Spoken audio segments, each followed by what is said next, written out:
Hello friends, नमस्ते दोस्तों, स्वागत है आपका अपने यूट्यूब चैनल में। आज यहाँ हम आपको एंजाइटी के बारे में पढ़ाएंगे। एंजाइटी क्या है, एंजाइटी के 5 बड़े सिम्टम्स, एंजाइटी होने के 5 बड़े कारण, एंजाइटी से बचने का तरीका और एंजाइटी में यूज होने वाली दवाइयाँ। अगर आप दवाइयाँ से रिलेटेड या आप मेडिकल स्टोर पर काम करते हैं या आप प्रैक्टिशनर हैं या आप इस तरीके की बीमारियों में इन्वॉल्व रहते हैं तो यह वीडियो आपके लिए काफी इंफॉर्मेटिव हो सकती है। तो आप हमारे साथ बने रहिए।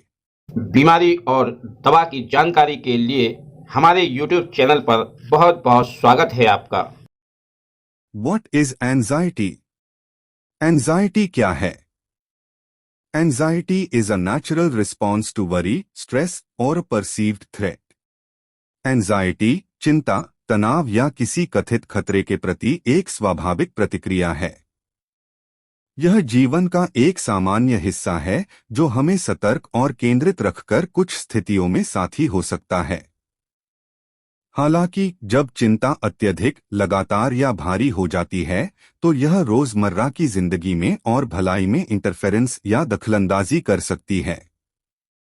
एंजाइटी डिसऑर्डर मानसिक स्वास्थ्य स्थितियों का एक ग्रुप है जो अत्यधिक और अतार्किक, नॉन लॉजिकल, यानी कि जिसकी कोई वजह ही नहीं है, उसके बावजूद डर, कांपना, भय, घबराहट, चिंता, बेचैनी, इसी को कहते हैं एंजाइटी। और यह इसके खास सिम्पटम्स भी है और इसमें ब्लड प्रेशर भी हाई हो सकता है।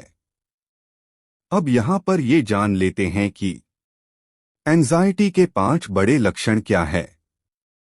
नंबर 1, एक्सेसिव वरी यानी कि अत्यधिक चिंता, जीवन के विभिन्न पहलुओं के बारे में लगातार और अनियंत्रित सोचना। भले ही कोई स्पष्ट कारण न हो फिर भी सोचना, यह भी एंजाइटी होने का लक्षण है। नंबर 2, रेस्टलेसनेस यानी कि बेचैनी, किनारे पर महसूस करना, बेचैनी या बंद होना, अक्सर मांसपेशियों में तनाव जैसे शारीरिक लक्षणों के साथ होता है।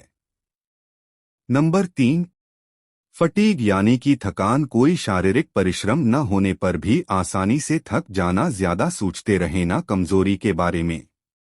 नंबर 4, डिफिकल्टी कॉन्सेंट्रेटिंग यानी कि ध्यान केंद्रित करने में कठिनाई, कार्यों पर ध्यान केंद्रित करने या ध्यान केंद्रित करने में कठिनाई होना।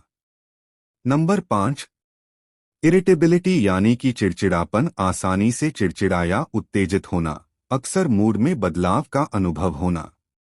5 बिग रीजंस फॉर एंजाइटी यानी कि एंजाइटी के 5 बड़े कारण। नंबर 1, जेनेटिक्स यानी कि आनुवांशिकी, चिंता या अन्य मानसिक स्वास्थ्य विकारों का पारिवारिक इतिहास जोखिम को बढ़ा सकता है। नंबर 2, ब्रेन केमिस्ट्री, मस्तिष्क रसायन विज्ञान, सेरोटोनिन और डोपामाइन जैसे न्यूरोट्रांसमीटर में असंतुलन, जैसे डिप्रेशन, यह भी एंजाइटी में योगदान कर सकता है। नंबर 3, पर्सनैलिटी फैक्टर्स, व्यक्तित्व कारक, कुछ व्यक्तित्व लक्षण जैसे परफेक्शनिज्म या अत्यधिक संवेदनशील होने की रुचि योगदान दे सकते हैं। नंबर 4, एनवायरनमेंटल फैक्टर्स, पर्यावरणीय कारक, तनावपूर्ण जीवन की घटनाएं, आघात या महत्वपूर्ण जीवन परिवर्तन एंजाइटी को ट्रिगर कर सकते हैं। नंबर 5, मेडिकल कंडीशंस, चिकित्सा स्थितियां, कुछ चिकित्सीय स्थितियां जैसे पुरानी बीमारियां या हार्मोनल असंतुलन एंजाइटी से जुड़ी हो सकती हैं। वेज टू अवॉइड एंजाइटी, चिंता से बचने के उपाय।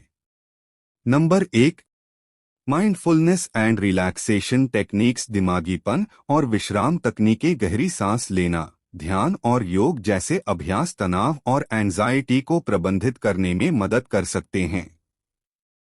नंबर 2, रेगुलर एक्सरसाइज, नियमित व्यायाम, शारीरिक गतिविधि, एंडोर्फिन को दर्द निवारक हार्मोन के नाम से भी जाना जाता है, फील गुड हार्मोन की रिहाई को बढ़ावा देकर एंजाइटी को कम करने के लिए जानी जाती है। नंबर 3, हेल्थी लाइफस्टाइल, स्वस्थ जीवन शैली, पर्याप्त नींद, संतुलित आहार और अत्यधिक कैफीन या शराब से परहेज समग्र कल्याण में योगदान दे सकता है। नंबर 4, सोशल सपोर्ट, सामाजिक समर्थन, दोस्तों, परिवार या मानसिक स्वास्थ्य पेशेवर के साथ चिंताओं और भावनाओं को साझा करने से समर्थन और परिप्रेक्ष्य मिल सकता है। नंबर 5, टाइम मैनेजमेंट समय प्रबंधन कार्यों को व्यवस्थित करना और यथार्थवादी लक्ष्य निर्धारित करना अभिभूत महसूस करने से रोकने में मदद कर सकता है। मेडिकेशंस फॉर एंजाइटी, चिंता के लिए दवाएं। Number 1, selective serotonin reuptake inhibitors SSRI examples के तौर पर इनमें से कोई भी दवा दी जा सकती है, जैसे फ्लूऑक्सटाइन, सर्ट्रलाइन एंड एसिटिलोप्रम शामिल हैं। नंबर 2, बेंजोडाइस्पाइन्स, ये तेजी से असर करने वाली दवाएं हैं जो अल्पकालिक राहत प्रदान कर सकती हैं। उदाहरणों में डायजेपाम और एल्प्राजोलम शामिल हैं। Number 3, serotonin norepinephrine reuptake inhibitors SNRI venlafaxine जैसी दवाएं निर्धारित की जा सकती हैं। नंबर 4, बीटा ब्लॉकर्स एंजाइटी के शारीरिक लक्षणों जैसे तेज हृदय गति को प्रबंधित करने के लिए उपयोग किया जाता है। नंबर 5, बस्पाइरोन एक चिंता विरोधी दवा जो बेंजोडाइस्पाइन्स से अलग तरह से काम करती है और निर्भरता का कारण नहीं बनती है। एंजाइटी के लिए उचित निदान और व्यक्तिगत उपचार योजना के लिए स्वास्थ्य देखभाल पेशेवर से परामर्श करना आवश्यक है। चिंता के लक्षणों को प्रभावी ढंग से प्रबंधित करने के लिए थेरेपी, जीवन शैली में बदलाव और दवाओं को जोड़ा जा सकता है। बीटा ब्लॉकर का मतलब क्या होता है? बीटा ब्लॉकर्स ऐसी दवाएं हैं जो रक्तचाप को कम करती हैं। उन्हें बीटा एड्रीनर्जिक रोकने वाला एजेंट भी कहा जा सकता है। दवाएं एपिनेफ्रिन हार्मोन के प्रभाव को रोकती हैं, जिसे एड्रेनालाइन भी कहा जाता है। बीटा ब्लॉकर्स के कारण हृदय अधिक धीमी गति से और कम बल के साथ धड़कने लगता है। इससे रक्तचाप कम होता है। अब यहाँ पर यह भी जान लेते हैं कि एंजाइटी के मरीजों को क्या खाना चाहिए, क्या नहीं खाना चाहिए। एंजाइटी डाइट, एंजाइटी के शिकार लोग भूलकर भी न खाएं ये चीजें, आज ही करें इन्हें डाइट से आउट। फ्रूट जूस सेहत के लिए फायदेमंद माने जाते हैं, लेकिन एंजाइटी में अक्सर न पीने की सलाह दी जाती है। कैफीन, अगर आप एंजाइटी के शिकार हैं तो आपको कैफीन युक्त पेय जैसे कॉफी या चाय से दूरी बना लेनी चाहिए। मीठा खाना शुगर लेवल को बढ़ा सकता है और फिर कम कर सकता है, जिससे चिंता के लक्षण खराब हो सकते हैं। प्रोसेस्ड फूड अक्सर चीनी, अनहेल्दी फैट और आर्टिफिशियल चीजों में हाई होते हैं, जो चिंता में योगदान कर सकते हैं। एंजाइटी में क्या खाएं?